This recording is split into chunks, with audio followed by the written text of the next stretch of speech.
Assalamu alaikum wa rahmatullahi ta'ala wa barakatuhu, barkanmu da warhaka. Yau za mu yi karatu ne akan Introduction of Smart Money Concept wanda zai gabata a ƙarƙashin Rexto Academy. Shin da farko menene SMC? SMC yana nufin Smart Money Concept.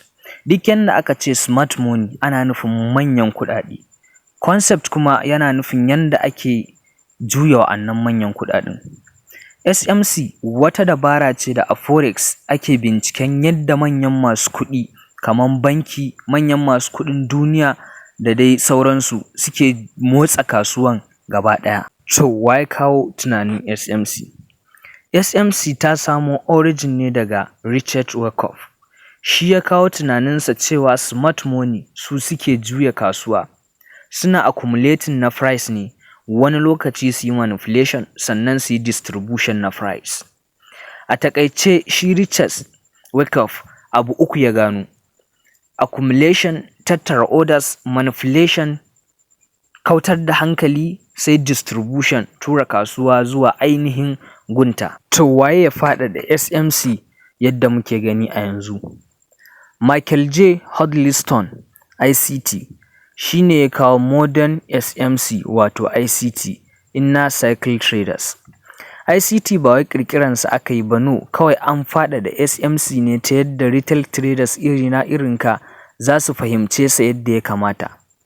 Michael J. abin da ya shi ne ya ɗauki SMC ne ya fasalta shi ya kuma samar da tools kaman order block, fair value gap, endorsement, point of interest, break evening, break of structure, change of character, market structure chief, breaker block, liquidity sweep da dai sauran irin tools da ake aiki da su a SMC a yanzu. Ta ya smart money suke yin trading?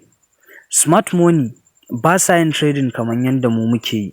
Mu je mu yi fundamental analysis, mu yi technical analysis, mu zana chart, mu cire OB, mu cire fair value gap, mu yi waye, su duk na yin irin wannan shi retail trader ne.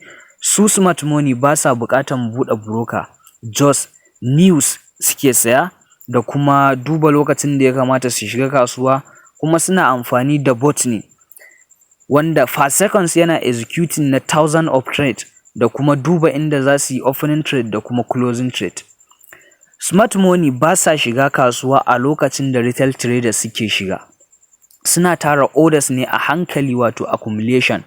Suna tura farashi ya karya structure don jawo hankalin retail traders. Suna amfani da stop loss na retail traders a matsayin liquidity. Bayan sun cika orders ɗinsu sai su tura kasuwa zuwa yanda suke so, wato distribution kenan.